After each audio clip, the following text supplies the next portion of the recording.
And that's as opposed to high relief, where the figures really stick out from the background quite a bit. And then all that's opposed to the sunken relief, where the figures actually go back into the background.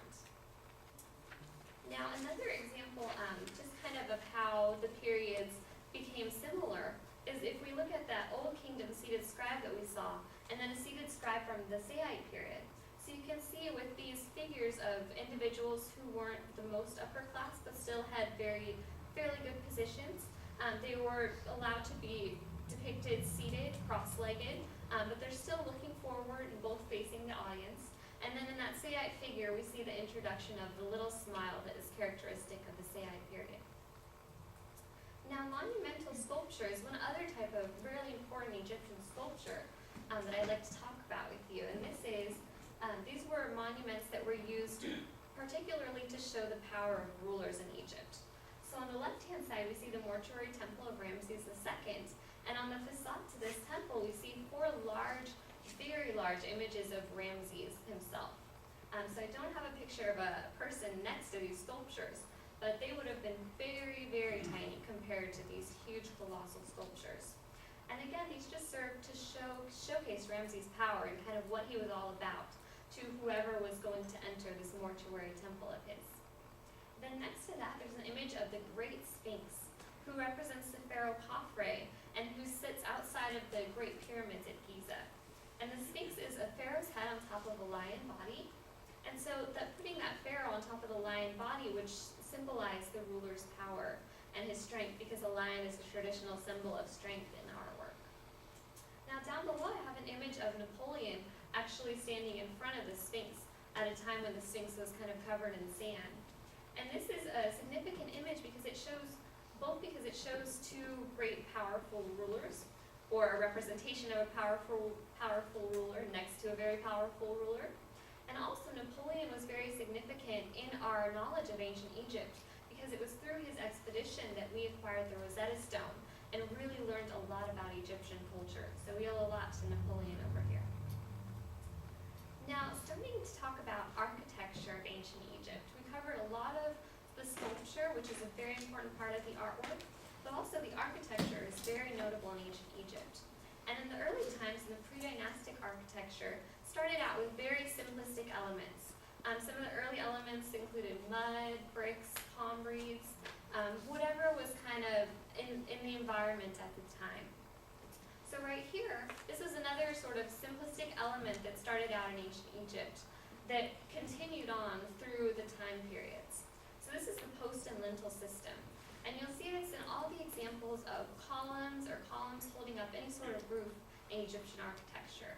And the post and lintel is simply two vertical posts which would hold up or support a horizontal lintel.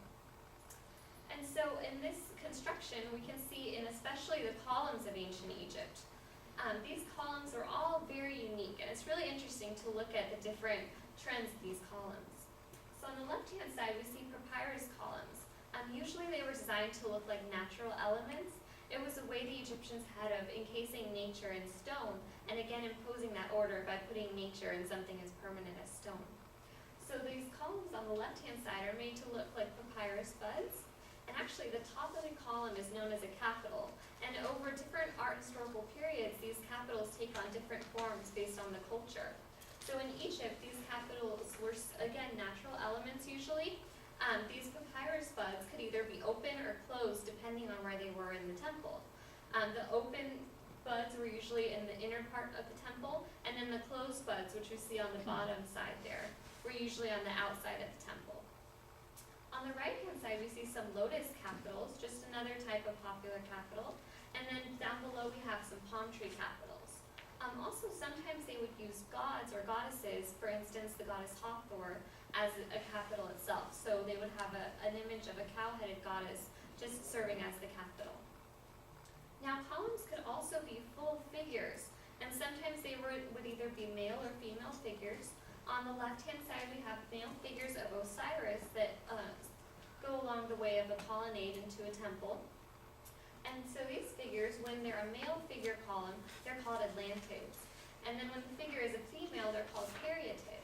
And this example on the right I have is actually from ancient Greece, from a temple called the Erechtheion. And so these show maidens over there holding up the lintel on top. So we have the Atlantids and Caryatids, and we again see them in the temple of Hatshepsut, which is a mortuary temple. And mortuary temples were a significant type of architecture in ancient Egypt. These were temples that rulers would have built either outside of their tombs, either kind of close to the tombs or far away. Hatshepsut's temple that we see is actually in a rock cliffside, and the facade of her temple actually mirrors the natural facade of the rock cliffs behind it. So we see the alternating light and dark patterns of the columns that are created on the front, and that kind of mirrors how the shadows hit the cliffs behind the temple. Another example of a mortuary temple is again that temple of Ramses II. And this shows, we see the, again, colossal statues on the front. And on the left-hand side, there's a close-up of one of those colossal statues, which shows a little image of a female figure below Ramses. And this is thought to be his wife. So it's very significant that she would get to be portrayed on his temple front as well, even though sadly she is a little bit smaller than he is in front of the temple there. Now, for these temples, there's also sometimes we see examples of this palace facade style in the architecture. And the palace facade style was actually appropriated from ancient Mesopotamia by the Egyptians. They really liked the style. So that's a good example of how, even though the ancient Egyptians, we've seen that they kind of borrow different traditions from within themselves, from within different time periods, they also would borrow from within different cultures. And this palace facade is kind of the system of different sort of almost doors, look like doors, going in within smaller doors. So the system just kind of gets smaller and smaller. And this little series of doors actually represents an entryway where the Ka was said to be able to come and collect offerings that would have been placed underneath the doors for the Ka. And sometimes too, these doors would have figures actually coming out of the middle of them. So little statues of the person. So that was another just representation of the Ka, or also maybe a place where the Ka could go in the afterlife. Now, pylon temples were another type of major temple in ancient Egypt, and these consisted of a pylon gateway, which is actually a Greek word, pylon, for this type of gateway, which was two larger end structures and then connected in the middle by another structure that was usually about half the height of the ends. And these would serve as the entryway to a temple, and then you would go through this gateway into the sort of a more open area, which would take you through kind of a colonnade that could lead you into the inner sanctuary of the temple. And really only priests were allowed to go deep inside these temples, so oftentimes people who wanted to give offerings to the gods would give them to the priest, who could then take the offerings into the sanctuaries for you. Now on these pylon gateways, sometimes we see a sort of decorative element that runs along the top of the gateways. So here we have a cavetto cornice, which is what this decorative element was called. And this is sort of an element that was meant to represent one of those natural elements from the early days of Egyptian architecture. So they would have these reed mats, which were sort of bounded at the top, and then a little frayed edge of kind of the reed mat would stick out from that bundle.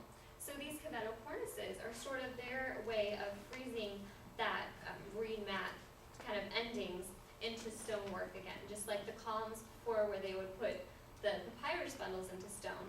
Here they put the papyrus reeds into stone as well. Sometimes along the bottom of these cavetto cornices, we see a little binding which is called a torus molding. And this is sort of a